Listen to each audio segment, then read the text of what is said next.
অতি শীঘ্রই আমার আল্লাহ তাদেরকে বলতে, এই যে আবুল আহাব, যার নাম, এর নাম ছিল আব্দুল উজ্জা, এত বড় এত সুন্দর ছিল তার চেহারা, আগুনের লেলিহান শিখা যেটা ওই যে উপর দিয়ে জহব্বার মতো বের হয়ে যায়, ওই রকম চেহারা ছিল তার। আল্লাহ পাক বলেন, অতি শীঘ্রই আমি তাকে আগুনের লেলিহান শিখায় প্রবেশ করাবো, আমরাতুহু, এবং তার স্ত্রীকেও। প্রশ্ন আসতে পারে, তার স্ত্রীর দোষ কি? আজ এই বাংলাদেশে আমরা অনেকে আবুল আহাবের স্ত্রী উম্মে জামিলের মতো মহিলা সচক্ষে দেখতে পাচ্ছি। আবুল আহাব তো করেছে, তার স্ত্রী পর্যন্ত নবীকে কষ্ট দিয়েছিল। নিজের সন্তানকে, দুইটা সন্তানকে নবীর দুই মেয়ের সাথে বিয়ে দিয়েছে। আল্লাহর নবীর মেয়ে হযরতে উম্মে কুলসুম এবং রুকাইয়া, এই দুইটা মেয়েকে বিয়ে দিয়েছিল ওতবার ওতাইবার সাথে। এই দুইটা ছেলের সাথে বিয়ে দিয়ে নবীজি যখন দিনের প্রচার আরম্ভ করলেন, এই সূরা লাহাব যখন নাজিল হচ্ছিল, তখন এই মহিলা নিজে তার ছেলে দুইটাকে ডাক দিয়ে বলেছে, দেখো মুহাম্মদ আমাদের নামে কবিতা বানিয়েছে, গালিগালাজ করে। জোরে বলেন নাউজুবিল্লাহ। কোরআনের আয়াতগুলো কি কবিতা? আরো জোরে বলেন। নিজের ছেলেকে ডাক দিয়ে বলছে, এই মুহূর্তে মুহাম্মদের দুইটা মেয়ে তার মুখের উপরে তালাক দিয়ে ফেলে দিয়াই। এমনিতেই নবীজি অসহায়, গরিব মানুষ, নিজের সংসারে ওই সময় চলে না। যারা মেয়ের বাবা আছেন একটু ভাবেন তো, দিনের কাজ করতে গিয়ে আপনার দুইটা মেয়েকে যদি জামাই সঙ্গে সঙ্গে তালাক দিয়ে বাড়িতে দিয়ে যায়, একটা বাবার জন্য পরিস্থিতি সামাল দেওয়া কত কঠিন বলেন। আল্লাহর নবী ওই দিন এত বেশি কন্দন করেছিলেন, ছেলে দুইটা তার মায়ের কথা শুনে তার স্বামীকে দিয়ে এই কাজ করিয়ে দুইটা মেয়েকে তালাক দিয়ে নবীজির বাড়িতে ফেলে দিয়ে আসলেন। নবীজি ডাক দিয়ে বললেন, আল্লাহ পাক তুমি দুইটা কুকুর পাঠাও এই দুইজন মানুষের জন্য। এত বড় কঠিন অবস্থায় আমার দুইটা মেয়েকেও আমার পরিবারে দিয়ে গেল তালাক দিয়ে। আল্লাহর নবীর কথা শোনার পর ওরা বাড়িতে গিয়েছে। এই উম্মে জামিল আবুল আহাবের স্ত্রী ডাক দিয়ে বলে, সন্তানেরা যা করেছো মারহাবা, তোমাদেরকে মুহাম্মদের মেয়েকে ওখানে দেওয়ার সময় কোনো কথাবার্তা কি শুনতে পেয়েছো? আবুল আহাবের দুই সন্তান উতবা আর উতাইবা ডাক দিয়ে বলে, আম্মা, আবুল আহাব আমার বাবার কথা মতো, আপনার কথা মতো আমরা দুইটা বোনকে তালাক দিয়ে এসেছি। মুহাম্মদ কান্নাকাটি করছিল, আর আসার সময় বলেছে আমাদেরকে নাকি দুইটা কুকুরে খাবে, বাঘে খাবে। আবুল আহাবের স্ত্রী উম্মে জামিল ডাক দিয়ে বলছে, সন্তান এতক্ষণ যা বলছিলে শুনছিলাম, ভালোই লাগছিল, এখন যেটা বললে এটা তো কেমন লাগে? কারণ ও ছেলে যা বলে তাই হয়ে যায়। তোমাদেরকে খুব সাবধানে রাখা লাগবে। ইয়ামেন থেকে একটা মানুষের কাছে গাছ বেঁধে নিজের, এটা তাফসিরে হাক্কানির ভেতরে পেয়েছি, ইয়ামেন দেশ থেকে একজন অগ্নি পূজকের কাছ থেকে গাছ বেঁধে নিয়ে নিজের সন্তানের হাতে আর মাজায় লাগিয়ে দিয়েছে। এই যে আজ যারা মহিলারা তাবিজ কবজ করে ওর উপরে বিশ্বাস করে, তাবিজ ব্যবহার করা শিরিক। হাদিসে স্পষ্ট নিষেধ, তাবিজ ব্যবহার করা যাবে না। কেউ যদি ঝাড় ফুঁক করতে চান, সূরা নাস, ফালাক আর সূরা ফাতিহা পড়ে আপনি ফু দিতে পারেন, এতটুকুই যথেষ্ট। এটা নবীজি সাহাবীরা করতেন। তাবিজ কবজ লাগিয়ে বিশ্বাস করা লাগবে এটা আমাকে বাঁচাবে, এই বিশ্বাস আবুল আহাবের স্ত্রীর।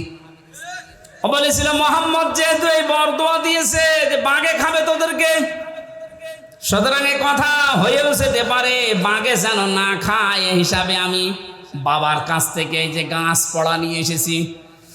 মাজায়ার হাতে বেঁধে দিলেন, ডাক দিয়ে বললেন, খুব সাবধানে থাকা লাগবে। আবুল আহাব দুইটা সন্তানকে নিয়ে গেছে ব্যবসা করতে সিরিয়ায়। প্রতিমধ্যে ওই দেশে প্রবেশ করার পরে লোকজন ডাক দিয়ে বলছে, দুইটা কি? আমার ছেলে। যে দেশে এমনিতেই বাঘের উৎপাত বেশি, আর আপনি ছেলে নিয়ে এসেছেন, তাড়াতাড়ি দেশে পাঠান। এ বয়সে ছেলের আমরা খুব নিরাপদে রাখি, খুব সতর্কতার সহিত রাখি এ বয়সের ছেলেদেরকে। আবুল আহাব ডাক দিয়ে বলছে, ঠিক আছে, এখন তো নিয়ে যাওয়া সম্ভব না, আজকের রাতটা যাক। মাছা বানিয়েছে উপরে, ছেলেদেরকে উপর তালায় দিয়েছে, আর নিচেও পাহারা দিচ্ছে বসে বসে মানুষকে দিয়ে নিজেও। ঠিক নবীজির এই বরদোয়া রাতের বেলা আল্লাহ পাক দুইটা বাঘ পাঠিয়ে দিয়েছেন। প্রথমে এসে আবুল আহাবের এবং ওর যে পাহারাদার ছিল তাদের মুখ শুকেছে, দেখে না, এক লাফে উপরে গিয়ে দেখে দুইটা ছেলে ঘুমিয়ে আছে। বুক চিরে রক্ত পান করে যখন বেরিয়ে যাচ্ছে, আবুল আহাব তখন তাকিয়ে দেখছে যে যা সব শেষ। নবীজি যা বলেছিলেন যে দুইটা বাঘ আল্লাহ পাঠাও, তোমার পক্ষ থেকে দুইটা কুকুর পাঠাও, ঠিক আল্লাহ তাই পাঠিয়ে ধ্বংস করে দিয়েছে। ১৫০০ বছর হয়ে গেল, এখন আর আবুল আহাব নেই, আবুল আহাবের স্ত্রী নেই, কিন্তু তার পেতাত্তারা আছে, তার আত্মীয় স্বজন আছে। নবীর আদর্শ যারা মেনে চলে, নবীর উত্তরাধিকারা যারা, নবীর ওয়ারিস যারা, নায়েবে রাসূল যারা, তাদেরকে আপনি যা করছেন এদের বরদোয়া কোনো কাজে লাগবে না বলে কি মনে হয় আপনার?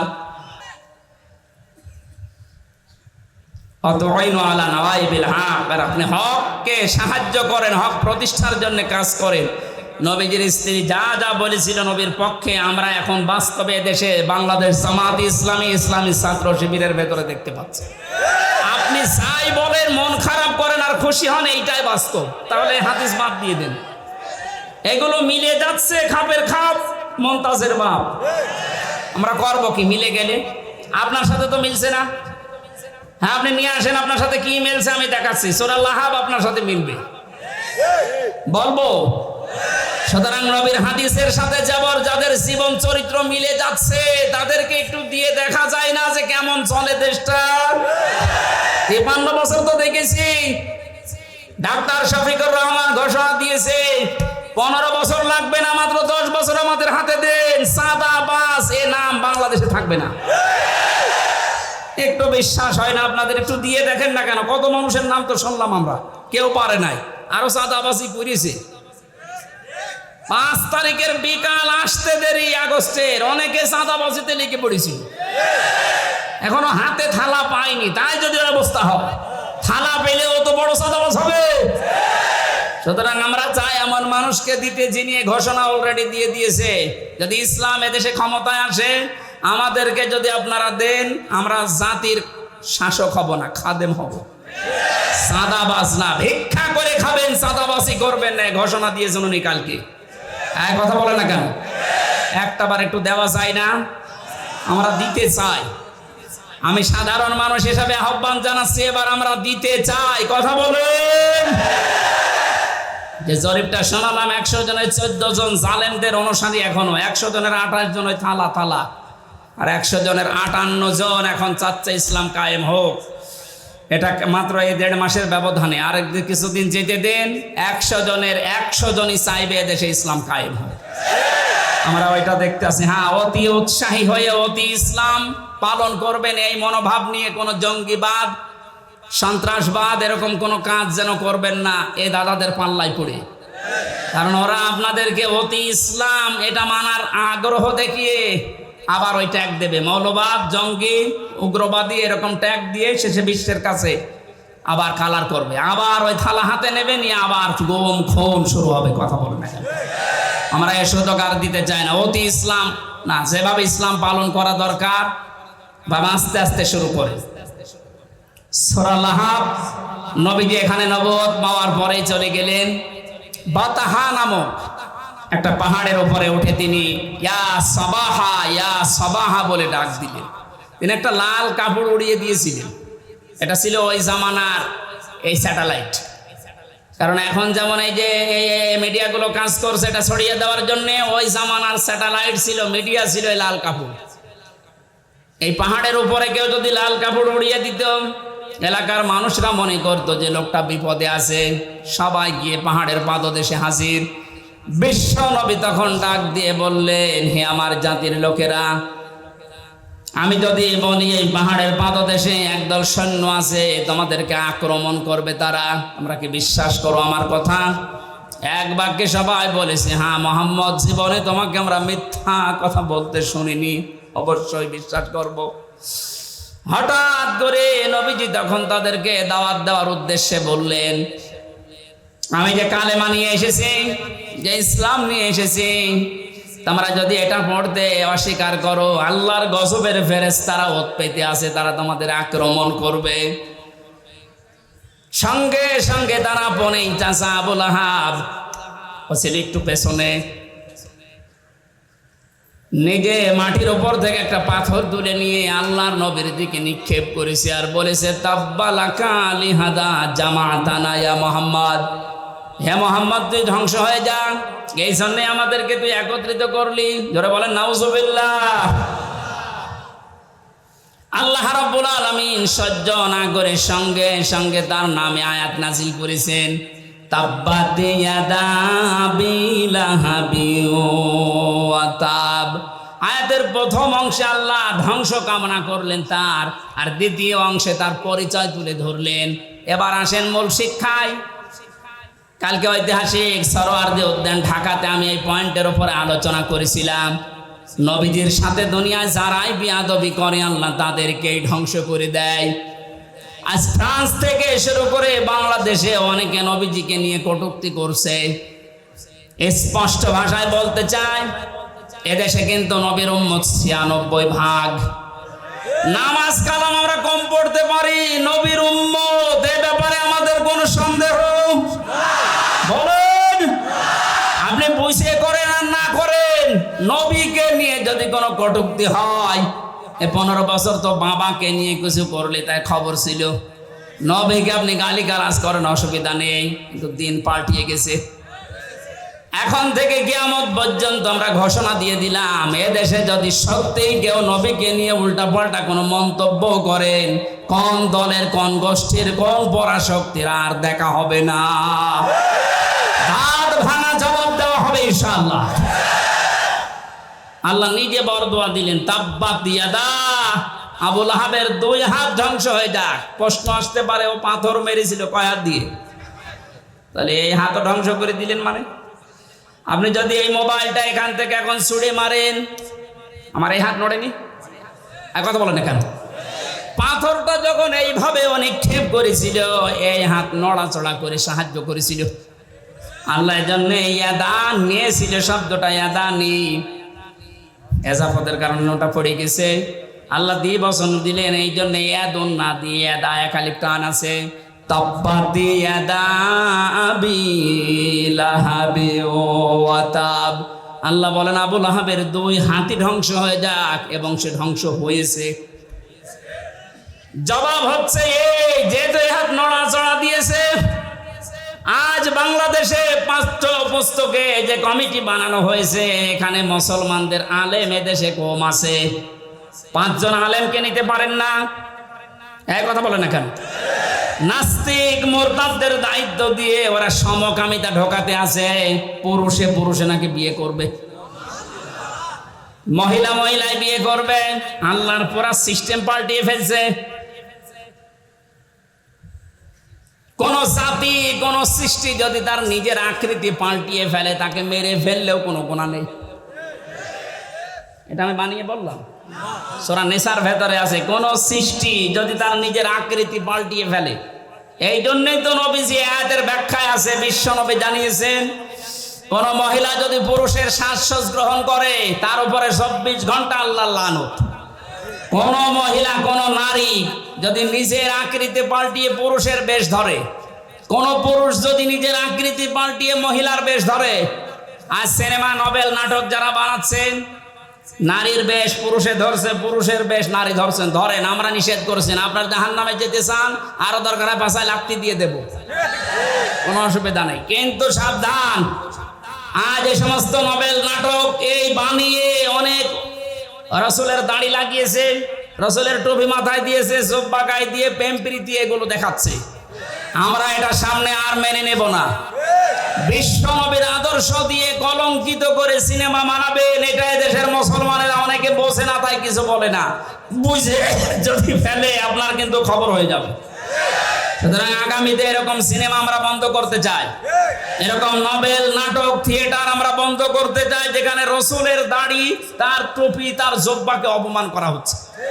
এগুলো দিয়ে একটা বেপরদা মহিলার সাথে প্রেম প্রীতি করবে, আর ওগুলো দেখাবে মানুষকে। এটা তো বিভিন্ন ভাষায় ড্রাবিং হবে, সারা পৃথিবীতে যাবে, মানুষ বুঝবে যে মুসলমানদের নবীর চরিত্র মনে হয় এরকম ছিল। নবীর চরিত্র কি এরকম ছিল?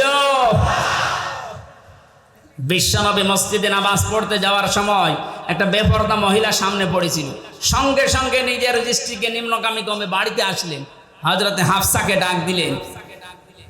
হযরতে হাফসাকে ডাক দিয়ে মন মতো দেখলেন। হযরতে হাফসা বলেন, হে রাসূল, আপনি তো মসজিদে যাচ্ছিলেন, হঠাৎ এসে আমাকে দেখা আরম্ভ করলেন। নবীজি বললেন, দেখো, মসজিদে যাওয়ার সময় একটা বেপরদা মহিলা আমার সামনে পড়েছিল, আমি তাড়াতাড়ি এসে ওকে না দেখে তোমাকে দেখলাম, কারণ ওকে দেখলে আমার কবিরা গুনাহ হবে, তোমাকে দেখলে আমার সওয়াব হবে। যে নবীর চরিত্র এত পুত পবিত্র, তার টুপিকে, তার দাড়িকে আপনি এই নিলয় আলমগীর নাকি এক শয়তান আছে এর মুখে লাগিয়ে প্রেম প্রীতি শেখাচ্ছে। কথা বলে না কেন? যারা এগুলো করছেন এর পেছনে যারা বাম হাতের মতো নাড়াচাড়া দিচ্ছেন, আমরা কিন্তু তাদের চিনি। পাঠ্যপুস্তকে যারা ৯৬% মুসলমানের দেশে উল্টাপাল্টা জিনিস লাগাচ্ছেন, এই দুইজন নাস্তিকের কাজ না, এর পেছনে অনেক রাঘব বল মনে হয় হাতে এই বাম হাতের মতো নাড়াচাড়া দিচ্ছে। যারা দিচ্ছেন সাবধান, আল্লাহ যদি ধরে এই হাত শুধু না, এই হাত ধ্বংস করে দিবে এবং ধ্বংস হবে নতাব্বা। আবুল আহাব যেমন নিজে ধ্বংস হয়েছিল, আজ যারা ইসলামের বিরুদ্ধে, নবীর বিরুদ্ধে ডান হাত ব্যবহার করছেন, বাম হাত দিয়ে অনেকে পেছন দরজা দিয়ে নাড়াচাড়া দিচ্ছেন, আপনি ধ্বংস হবেন, মাস্ট বি ধ্বংস হবেন। মা আগনা আনহু মালুহু ওয়া মা কাসাব, আপনার সম্পদাদি যা অর্জন করেছেন একটাও কাজে আসবে না। বাস্তব প্রমাণ এই দরবেশের, একটা টাকা কাজে আসতেছে। শুনলাম হাট আর অবৈধ টাকা নিয়ে এসে নাকি এখন রিমান্ডে বাড়ির খাবার খাচ্ছে। বাড়ির খাবার, আমাদেরকে মাখানো খাবার এনে দিতেন। আর এত বড় দেশের শত্রু, ৩৬,০০০ কোটি টাকা যার কেলেঙ্কারি, তারে বাড়ির খাবার খাওয়ানো হচ্ছে মানে? দেশের মানুষ এখনো জানে না। যদি জানে যে অফিসে তার এরকম জামায় আদর করা হচ্ছে, অফিস কিন্তু উড়ে যাবে। কথা বলেন। জালেমদের কোনো ক্ষমা নেই। যাদের মেকি দাড়ি ছিল, দাড়ি কেটেছে, দাড়ি কাটা মানে রসুলের গলায় ছুরি লাগানো। এই শয়তান বলে মাঝে মাঝে হজে যায়। কিসের হজে যায়? আমি যাই কয়েকবার হজে গেছি, শুনলাম এখানে আসরে দরবেশ কোন, তারা কাবা শরীফের পাশে যে টাওয়ারটা, ওই টাওয়ারে থাকে, সব সময় আল্লাহর ঘর দেখে, সুবহানাল্লাহ পড়ে। কিসের সুবহানাল্লাহ? এদিকে সুবহানাল্লাহ পড়ে আর এদিকে টাকা পাচার করে। ওর এই সম্পদগুলো একটাও আল্লাহ কাজে আসতে দেয়নি, সব ধ্বংস করে দিয়েছে। সায়াসলা নারান যাতা লাহাব, অতি শীঘ্রই আমার আল্লাহ তাদেরকে বলতে, এই যে আবুল আহাব, যার নাম, এর নাম ছিল আব্দুল উজ্জা, এত বড় এত সুন্দর ছিল তার চেহারা, আগুনের লেলিহান শিখা যেটা ওই যে উপর দিয়ে জোহব্বার মতো বের হয়ে যায়, ওই রকম চেহারা ছিল তার। আল্লাহ পাক বলেন, অতি শীঘ্রই আমি তাকে আগুনের লেলিহান শিখায় প্রবেশ করাবো, আমরাতুহু, এবং তার স্ত্রীকেও। প্রশ্ন আসতে পারে, তার স্ত্রীর দোষ কি? আজ এই বাংলাদেশে আমরা অনেকে আবুল আহাবের স্ত্রী উম্মে জামিলের মতো মহিলা সচক্ষে দেখতে পাচ্ছি। আবুল আহাব তো করেছে, তার স্ত্রী পর্যন্ত নবীকে কষ্ট দিয়েছিল। নিজের সন্তানকে, দুইটা সন্তানকে নবীর দুই মেয়ের সাথে বিয়ে দিয়েছে। আল্লাহর নবীর মেয়ে হযরতে উম্মে কুলসুম এবং রুকাইয়া, এই দুইটা মেয়েকে বিয়ে দিয়েছিল ওতবার ওতাইবার সাথে। এই দুইটা ছেলের সাথে বিয়ে দিয়ে নবীজি যখন দিনের প্রচার আরম্ভ করলেন, এই সূরা লাহাব যখন নাজিল হচ্ছিল, তখন এই মহিলা নিজে তার ছেলে দুইটাকে ডাক দিয়ে বলেছে, দেখো, মুহাম্মদ আমাদের নামে কবিতা বানিয়েছে, গালিগালাজ করে। জোরে বলেন নাউজুবিল্লাহ। কোরআনের আয়াতগুলো কি কবিতা? আরো জোরে বলেন। নিজের ছেলেকে ডাক দিয়ে বলছে, এই মুহূর্তে মুহাম্মদের দুইটা মেয়ে তার মুখের উপরে তালাক দিয়ে ফেলে দিয়াই। এমনিতেই নবীজি অসহায়, গরিব মানুষ, নিজের সংসারে ওই সময় চলে না। যারা মেয়ের বাবা আছেন একটু ভাবেন তো, দিনের কাজ করতে গিয়ে আপনার দুইটা মেয়েকে যদি জামাই সঙ্গে সঙ্গে তালাক দিয়ে বাড়িতে দিয়ে যায়, একটা বাবার জন্য পরিস্থিতি সামাল দেওয়া কত কঠিন বলেন। আল্লাহর নবী ওই দিন এত বেশি কন্দন করেছিলেন। ছেলে দুইটা তার মায়ের কথা শুনে তার স্বামীকে দিয়ে এই কাজ করিয়ে দুইটা মেয়েকে তালাক দিয়ে নবীজির বাড়িতে ফেলে দিয়ে আসলেন। নবীজি ডাক দিয়ে বললেন, আল্লাহ পাক তুমি দুইটা কুকুর পাঠাও এই দুইজন মানুষের জন্য। এত বড় কঠিন অবস্থায় আমার দুইটা মেয়েকেও আমার পরিবারে দিয়ে গেল তালাক দিয়ে। আল্লাহর নবীর কথা শোনার পর ওরা বাড়িতে গিয়েছে। এই উম্মে জামিল আবুল আহাবের স্ত্রী ডাক দিয়ে বলে, সন্তানেরা যা করেছো মারহাবা তোমাদেরকে মোহাম্মদের মেয়েকে ওখানে দেওয়ার সময় কিছু কোনো কথাবার্তারা কি শুনতে পেয়েছো? আবুল আহাবের দুই সন্তান উতবা আর উতাইবা ডাক দিয়ে বলে, আম্মা আবুল আহাব, আমার বাবার কথা মতো আপনার কথা মতো আমরা দুইটা বোনকে তালাক দিয়ে এসেছি। মোহাম্মদ কান্নাকাটি করছিল আর আসার সময় বলেছে আমাদেরকে নাকি দুইটা কুকুরে খাবে, বাঘে খাবে। আবুল আহাবের স্ত্রী উম্মে জামিল ডাক দিয়ে বলছে, সন্তান এতক্ষণ যা বলছিলে শুনছিলাম ভালোই লাগছিল, এখন যেটা বললে এটা তো কেমন লাগে? কারণ ও ছেলে যা বলে তাই হয়ে যায়। তোমাদেরকে খুব সাবধানে রাখা লাগবে। ইয়ামেন থেকে একটা মানুষের কাছে গাছ বেঁধে নিজের, এটা তাফসিরে হাক্কানির ভেতরে পেয়েছি, ইয়ামেন দেশ থেকে একজন অগ্নি পূজকের কাছ থেকে গাছ বেঁধে নিয়ে নিজের সন্তানের হাতে আর মাজায় লাগিয়ে দিয়েছে। এই যে আজ যারা মহিলারা তাবিজ কবজ করে ওর উপরে বিশ্বাস করে, তাবিজ ব্যবহার করা শিরিক।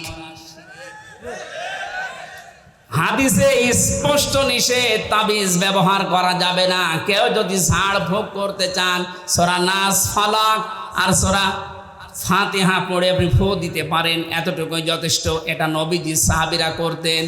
তাবিজ কবজ লাগিয়ে বিশ্বাস করা লাগবে এটা আমাকে বাঁচাবে, এই বিশ্বাস আবুল আহাবের স্ত্রীর।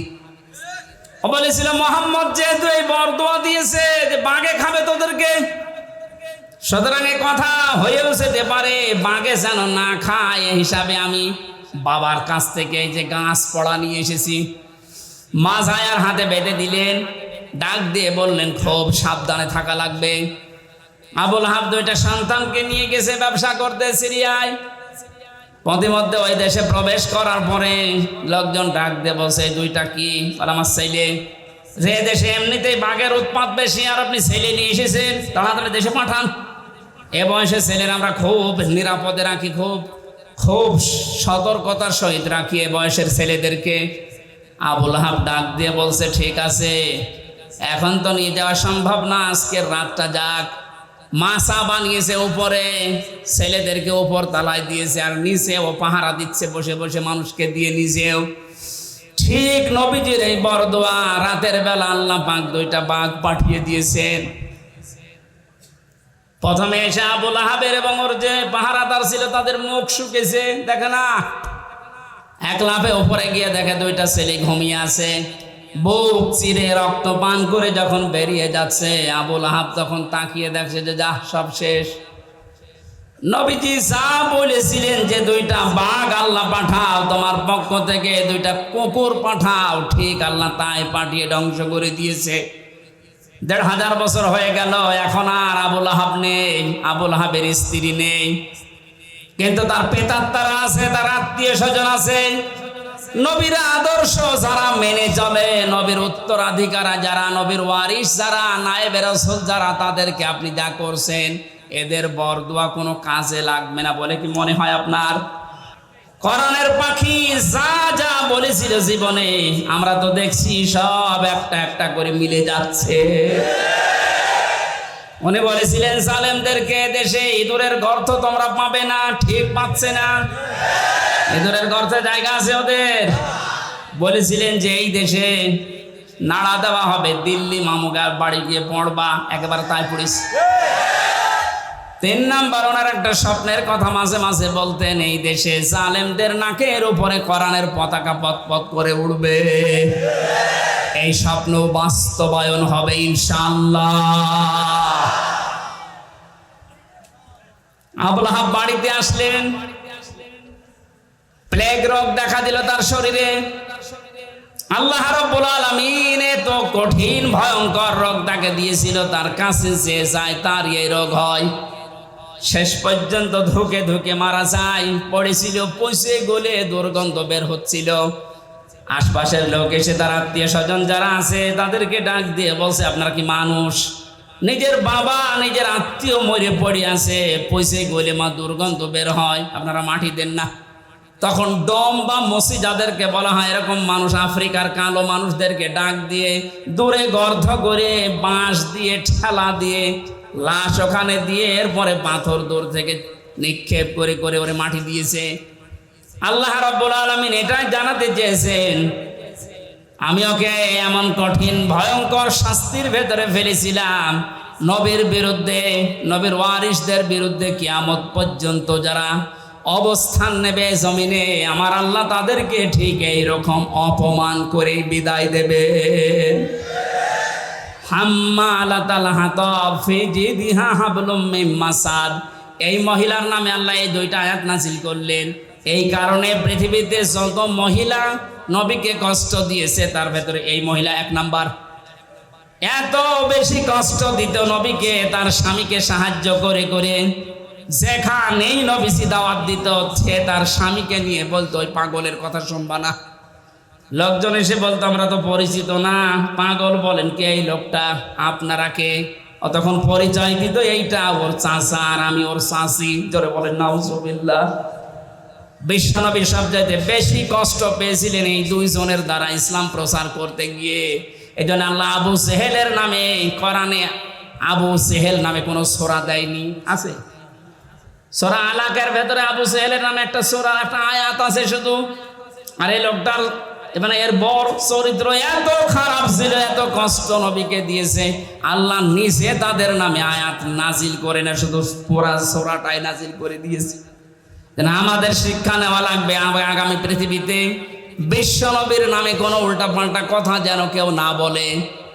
আবার যদি ফাঁদে পা দেওয়ার চেষ্টা করেন, এদেশের যারা সাধারণ মানুষ আপনাদেরকে সাপোর্ট করে, যদি একবার বুঝে ফেলে যে আপনারাও দাদাদের দাসর দালাল, একবারে জালেমদের মতো আপনাদেরও বিদায় করবে ঝাঁটিয়ে।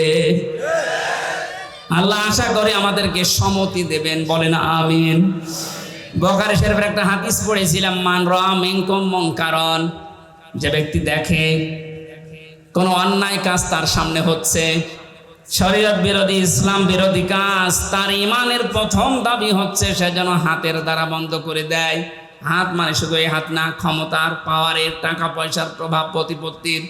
সুতরাং এখন যেহেতু উন্মুক্ত দুনিয়া, এদেশে কোনো অন্যায় কাজ যদি দেখেন শরীয়ত বিরোধী, এটা ইসলাম বিরোধী, মানবতা বিরোধী, সে যেই হোক, আমাদের যতটুকু যার হাত আছে, ক্ষমতা আছে, টাকা পয়সা আছে, প্রভাব প্রতিপত্তি আছে, ইমানের প্রথম দাবি ওইটা দিয়ে বাধা দেওয়া।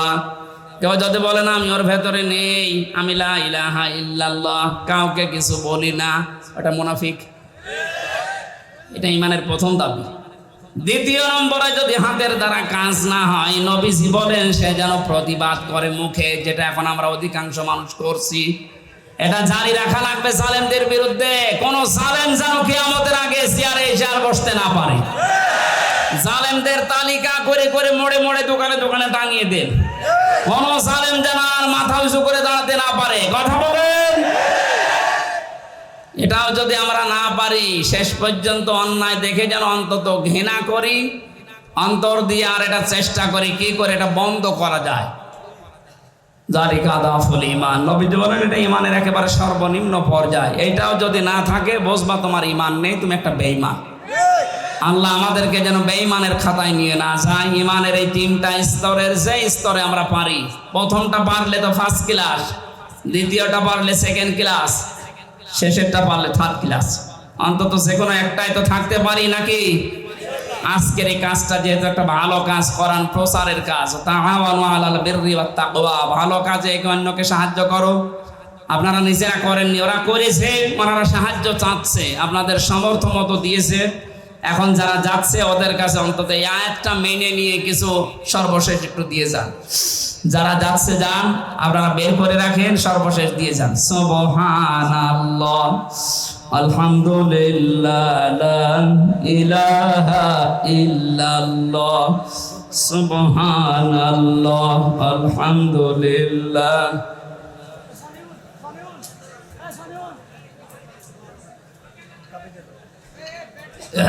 সুবহানাল্লাহ আলহামদুলিল্লাহ লা ইলাহা ইল্লাল্লাহ সুবহানাল্লাহ আলহামদুলিল্লাহ লা ইলাহা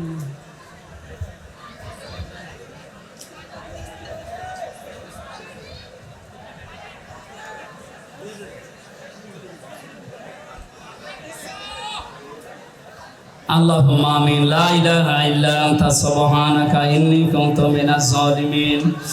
আল্লাহ তাআলা কোরআনে কারীম শোনার জন্য এত রাত পর্যন্ত যারা বসে আছে এদেরকে তুমি মাহরুম করবা না। হযরতে ওমরের মতো আমাদেরকে হেদায়েত দিয়ে দাও।